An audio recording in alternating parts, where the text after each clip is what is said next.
Hi, എല്ലാവർക്കും സുഖമാണോ? ഇന്ന് ഞാനൊരു പ്രത്യേക രീതിയിലുള്ള പനീർ റോസ്റ്റാണ് ഉണ്ടാക്കുന്നത്. അതിന് ഞാൻ പാൻ ചൂടായി അതിലേക്ക് വെളിച്ചെണ്ണ ലേശം ഒരു സ്പൂൺ കുഞ്ഞ് സ്പൂൺ വെളിച്ചെണ്ണ ഒഴിച്ച് കൊടുത്തിട്ടുണ്ട്. അതിലേക്ക് ഒരു 1.5 സവാള, ഒരു 10 വെളുത്തുള്ളി, 3 കാന്താരിമുളക്, ഒരു ലേശം കറിവേപ്പില അതിലേക്ക് ഇട്ട് കൊടുക്കുക. ഇതൊന്ന് മൂത്ത് വരട്ടെ.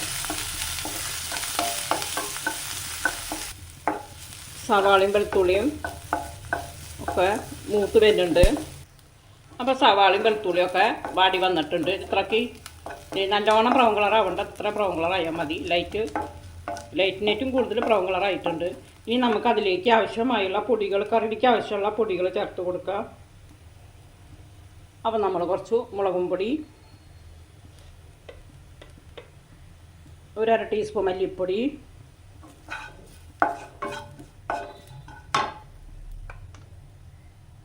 കുറച്ച് മഞ്ഞൾപ്പൊടി ചേർത്ത് കൊടുക്കാം.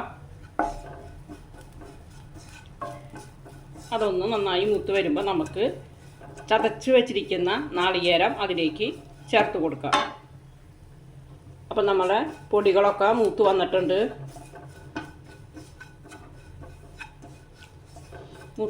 ഇനി അതിലേക്ക് നമ്മൾ ചതച്ച് വെച്ചിരിക്കുന്ന നാളികേരം ഒരു 1/2 മുറിയുടെ പകുതി നാളികേരം ചതച്ചതാണ് അതിലേക്ക് ചേർത്ത് കൊടുക്കുന്നത്. അതിലേക്ക് ചേർത്ത് കൊടുത്തു. ഇനി നമ്മൾ ഈ നാളികേരം അതിലിട്ടിട്ടൊന്ന് വറുത്തെടുക്കാം. സവാള, വെളുത്തുള്ളി, പച്ചമുളക്, കറിവേപ്പില, പിന്നെ മുളകും പൊടി, മല്ലിപ്പൊടി, മഞ്ഞൾപ്പൊടി, അതിൻ്റെ കൂടെ നമ്മളിതൊന്ന് വറുത്തെടുക്കാം. വിട്ടുപോയി പറയാനായിട്ട്, നാളികേരം ചതയ്ക്കുമ്പോൾ 2 മണി പെരിഞ്ജീരകം ഇട്ടിട്ടാണ് ഞാൻ നാളികേരം ചതച്ചെടുത്തത്. അപ്പം നമ്മൾക്ക് നാളികേരമൊക്കെ വറുത്തതിൻ്റെ നല്ല മണം വരുന്നുണ്ട്. നല്ലോണം ബ്രൗൺ കളർ ആവണ്ട കേട്ടോ, ഇത്ര കളർ മതി. നന്നായി മുരിഞ്ഞിട്ടുണ്ട്. ഇപ്പോൾ തന്നെ നന്നായി കറുപ്പിക്കണ്ട. അപ്പോൾ നല്ല മണം വരുന്നുണ്ട്. അപ്പം നമ്മൾ എന്താ ചെയ്യേണ്ടതെന്ന് വെച്ച് കഴിഞ്ഞാൽ, ഒരു തക്കാളി ചെറിയ ചെറിയ പീസുകളായി അരിഞ്ഞത് അതിലേക്ക് ഇട്ട് കൊടുക്കാം. ഇനി അതിലേക്ക് ഒരാവശ്യത്തിനുള്ള ഉപ്പും കൂടി ചേർത്ത് കൊടുക്കാം.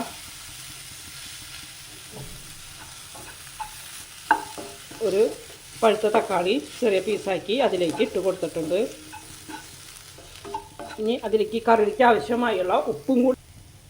അപ്പോൾ നമ്മൾ കറിക്ക് ആവശ്യമുള്ള ഉപ്പിട്ട് കൊടുത്തു.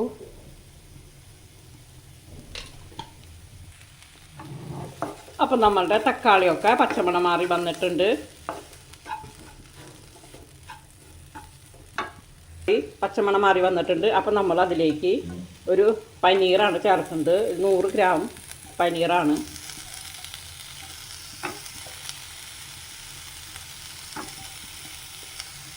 പനീർ ചേർത്ത് കൊടുത്തു. എന്നിട്ട് നന്നായി ഒന്ന് മിക്സ് ചെയ്ത് കൊടുക്കാം.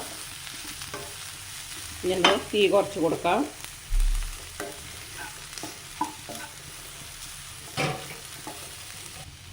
അപ്പോൾ നമ്മൾ പനീറിട്ടിട്ട് നന്നായി മിക്സ് ചെയ്തെടുത്തിട്ടുണ്ട്. ഇനി നമ്മൾ ഇത് കുറച്ച് വെള്ളം, ലേശം വെള്ളം ഒഴിച്ച് കൊടുക്കണം. അത് ഞാൻ നാളികേരം ചതച്ചെടുത്ത മിക്സിയിൽ തന്നെ എടുത്തതാണ്. ലേശം വെള്ളം ഒഴിച്ച് കൊടുക്കുക. പിന്നെ പനീറും ഈ മസാലക്കൂട്ടും നമ്മൾ നന്നായി യോജിക്കാൻ വേണ്ടിയിട്ട് ചെറുതീരിട്ടിട്ട് ഒരു 5 മിനിറ്റ് നേരം നമ്മൾ അടച്ച് വെച്ചിട്ട് വേവിക്കുക. അപ്പോൾ നമ്മൾ ഇനി അടച്ച് വെച്ച് നന്നായി മിക്സ് ചെയ്ത് കൊടുത്തിട്ടുണ്ട്.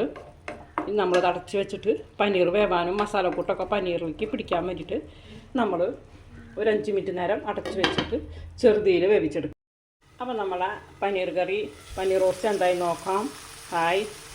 5 മിനിറ്റ് കഴിഞ്ഞു. കണ്ട, വെള്ളമൊക്കെ വറ്റി പനീറിലേക്കൊക്കെ പിടിച്ച് കണ്ട, നനവ് പോലും ഇല്ലാണ്ട് നല്ല റെഡി ആയിട്ട് കിട്ടിയിട്ടുണ്ട് പനീർ റോസ്റ്റ്.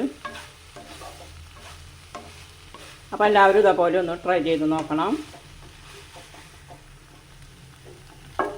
അപ്പോൾ ഈ വീഡിയോ ഇഷ്ടപ്പെട്ട ഒന്ന് ലൈക്ക് ചെയ്യണേ, ഒന്ന് ഷെയർ ചെയ്യണേ, ഒന്ന് സബ്സ്ക്രൈബ് ചെയ്യണേ. കണ്ട, നല്ല അടിപൊളി തേങ്ങ വറുത്ത് ചേർത്ത അടിപൊളി പനീർ റോസ്റ്റ് റെഡി ആയിട്ടുണ്ട്. അപ്പോൾ എല്ലാവരും ഈ വീഡിയോ കാണണം, അഭിപ്രായങ്ങൾ അറിയിക്കണം.